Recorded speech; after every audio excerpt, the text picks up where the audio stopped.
You don't know how powerful you are until everything and everyone you leaned on is taken away. You don't discover the voice of God until silence becomes your only friend. And you don't know the strength of a woman until she's been broken by the hand of the one who called her. Some of you are crying over a breaking that is actually a blessing in disguise. You think it's a blueprint. You think it's rejection, but it's redirection. God is not breaking you to destroy you. He is breaking you to reveal you. The women God uses do not emerge from comfort. They are born in the fires of brokenness. He breaks them not because they are weak, but because he sees something inside of them that must be released, something the world hasn't seen yet. God does not use what has not been surrendered, and he does not elevate what has not been emptied. Before he multiplies a woman, he must first reduce her to nothing but himself. God will remove what you think you need to show you who you really are. He'll take away the emotional crutches. He'll disconnect the soul ties. He'll dry up the wells of dependency, because you cannot walk in divine purpose while your confidence is still attached to someone else's opinion. He's not trying to hurt you. He's trying to free you. Some of you are experiencing divine detachment. You feel alone, not because you are abandoned, but because you are being reintroduced to your original self. Apart from the clutter, the applause, the expectations, that loneliness you feel is not emptiness. It's a sacred isolation where God begins to speak with clarity. When God wants to use a woman, he silences the noise around her. He sets her apart because destiny doesn't grow in crowds, it grows in caves. God breaks the woman to detox her soul. You cannot carry bitterness into your assignment. You cannot carry fear into your future. And so he begins to strip, not to shame, but to sanctify. He is not rejecting you. He is refining you. And he knows that if he doesn't break your dependence on emotion, you will sabotage your elevation. Every woman God ever used in scripture was broken first. Esther lost her family. Ruth lost her husband. Hannah wept in the temple. Mary was misunderstood and isolated. But from that broken place came influence, authority, and glory. Because the oil only flows when the jar is crushed. The anointing doesn't rest on perfection. It rests on surrender. You see, emotional detachment is not coldness. It's confidence. It is the understanding that your soul belongs to God, not to approval. It is the posture of a woman who knows her worth even when others walk away. It is the peace of knowing that your identity is not wrapped in being wanted, but in being chosen. And when God breaks you, he is not trying to reduce your value. He is trying to reveal your power. A woman who is broken by God no longer fears being alone, because she has learned that being alone with God is safer than being surrounded by people who don't know her calling. She's not moved by compliments. She's not controlled by criticism. She doesn't chase validation. She carries vision. And the breaking has taught her that true love begins with alignment, not attachment. You must understand, God breaks the woman he wants to trust. Because brokenness is not about damage, it's about dependence. Can you still say yes when it hurts? Can you still trust him when the plan makes no sense? Can you still believe when the door closes? That's the woman God uses. The one who has wrestled in the dark and come out with her purpose in hand. The one who has bled in secret but stands in strength is the one who has been emptied of self so she can be filled with heaven. And here's the mystery. When God breaks you, he doesn't leave you in pieces. He rebuilds you stronger, wiser, purer, and more powerful than you were before, because he knows if he can trust you with pain, he can trust you with purpose. If he can trust you with loss, he can trust you with legacy. And if he can trust you with isolation, he can trust you with influence. Brokenness is not a sign that God is displeased with you. It is a signal that he is preparing you for something greater than yourself. When God desires to use a woman for his divine assignment, he does not begin with her strengths. He begins with her surrender. And surrender only becomes authentic when it is birthed through brokenness. You see, the vessels God uses must first be emptied. They must be purged of pride, stripped of self-reliance, and disconnected from false security. Because what God pours into a woman cannot coexist with what the world has poured into her.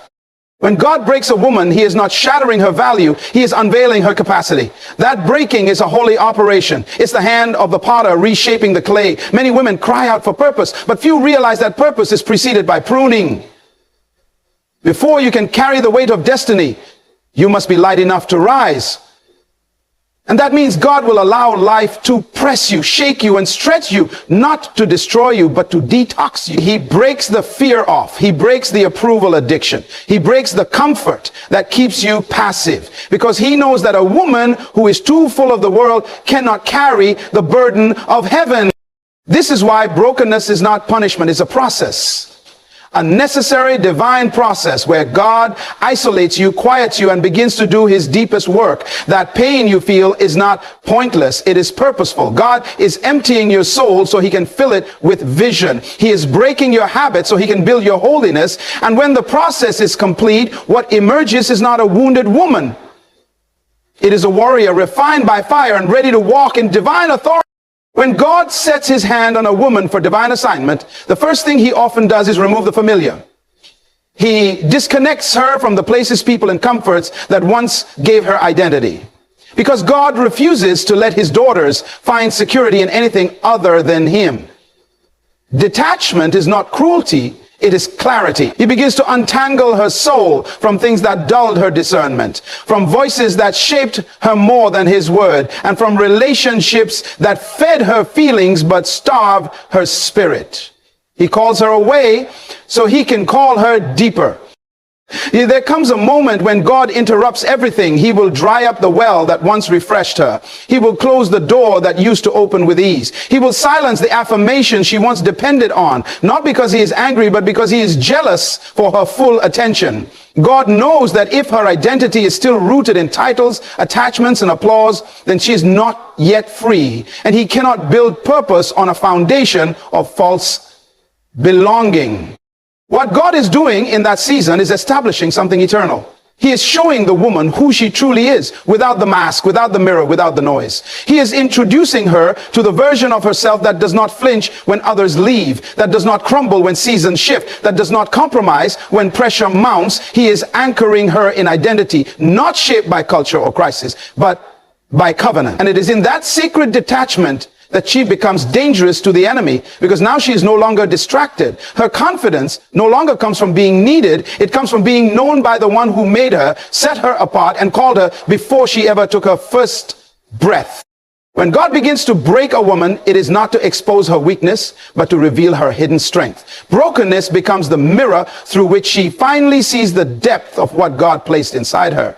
Often we think strength is found in holding everything together, in appearing unshaken, in doing and achieving. But the truth is, divine strength is discovered when everything external fails and the woman realizes that what's within her is greater than what she lost. God uses brokenness to remove the outer shell of performance, perfectionism, and pretense. He allows life to press her so that the treasure within can be uncovered. It is in brokenness that the woman stops measuring her worth by what she does and starts recognizing her worth by who she is. The storm doesn't reveal her fragility, it reveals her endurance. The loss doesn't define her failure, it reveals her faith. The rejection doesn't determine her value, it reveals her vision. What looked like a breakdown was actually a breakthrough in disguise. Because God uses pain as the stage to showcase what he secretly deposited in her spirit. She begins to realize that her value was never in the applause, the relationship, or the position. It was always in her identity. And once she sees it, she can never unsee it. She starts moving differently. She stops begging to be chosen because she remembers she was already called. She stops waiting for permission because she understands she was already appointed. God uses brokenness to break the illusion of limitation. The cracks in her heart don't mean she's useless. They mean the light can now shine through. She is not less because she's been broken. She is more because now she walks with the awareness of the power that was buried deep inside her all along. God does not trust what he has not tested, and he does not use what he has not broken. When a woman is called to carry something eternal, she must first be proven in the secret places. Heaven does not hand out assignments based on desire alone. It responds to endurance, integrity, and surrender. The breaking becomes the qualification. It is the divine examination that determines whether the woman can steward the weight of the calling without being destroyed by it. God does not break her because she is fragile. He breaks her to prove that she is unshakable. Testing comes before trust. Before Joseph ruled in Egypt, he was betrayed, sold, and imprisoned. Before David wore a crown, he ran through caves. Before Esther saved a nation, she was taken from everything familiar. And before a woman can lead, speak, build, nurture, or influence on God's behalf, she must first walk through seasons where everything seems to be falling apart. It is not punishment, it is preparation. God allows it so that when she stands in her calling, she will not flinch under pressure, and she will not fold under criticism. The testing strips away every counterfeit motive. It reveals whether she is still doing it for applause or if she is doing it for alignment. Whether she is pursuing purpose to be seen or because she was sent. God does not entrust divine influence to a heart that is still entangled with the need for human approval. So he tests her in silence. He watches how she responds to delay. He observes her attitude when doors close. And if she remains faithful, worshipful, and obedient in the dark, then he knows he can trust her in the light, because she did not let the pain change her posture, and she did not let the fire consume her purity. When God begins to elevate a woman into divine purpose, one of the first shifts he initiates is emotional detachment. Not because he wants her to be numb, but because he wants her to be rooted.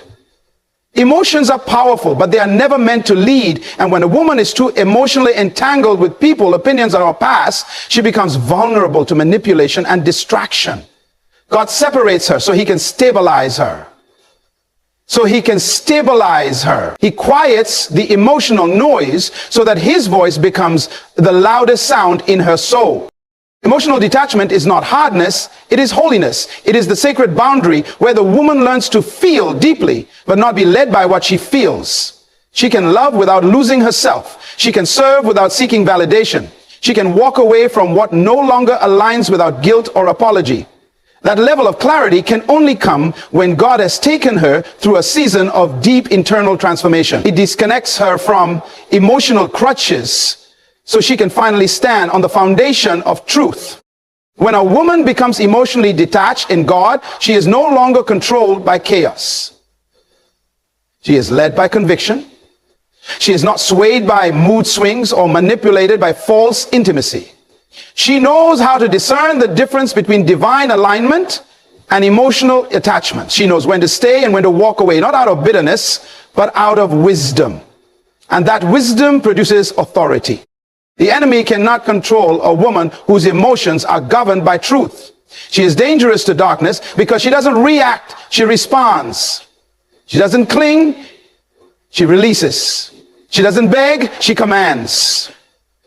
And all of this flows from her ability to let go emotionally of what God never assigned, so she can fully embrace what he has destined. A woman cannot step fully into her divine purpose while she is still hungry for external validation. As long as her identity is tied to how others see her, she will live limited by their expectations. God cannot build his vision on a foundation that shifts with every compliment or criticism. He must anchor her in something unshakable, and that is why he begins the breaking process, so she can be free from the need to be seen, approved, or applauded by people. Until a woman is no longer controlled by the fear of rejection or the desire to be accepted, her purpose remains buried beneath performance. God wants to birth something eternal through her, but it cannot coexist with insecurity. The calling is too heavy to be carried by someone still questioning their worth. So he takes her through seasons where the affirmation stops, the praise disappears, and the applause goes silent. He does this not to punish her, but to reveal that her value was never in those things to begin with. He shows her that who she is in the secret place is more important than how she appears in public. When the approval fades, her identity must remain. That's the woman God uses. When a woman no longer needs validation, she becomes powerful. She no longer alters her message to gain followers. She no longer compromises her standards to be accepted. She no longer diminishes her light to make others comfortable. Her confidence is not arrogance, it's alignment. She knows who sent her. She knows who called her. And because of that, she can walk away from anything that doesn't reflect her assignment. Her yes to God becomes louder than her fear of being misunderstood. And in that place of inner security, God releases the fullness of her purpose. When God breaks a woman, it is not to weaken her, it is to awaken her. He is calling forth the treasure he placed in her spirit before time began. There are gifts, wisdom, discernment, resilience, and authority buried beneath layers of pain, fear, and false identity.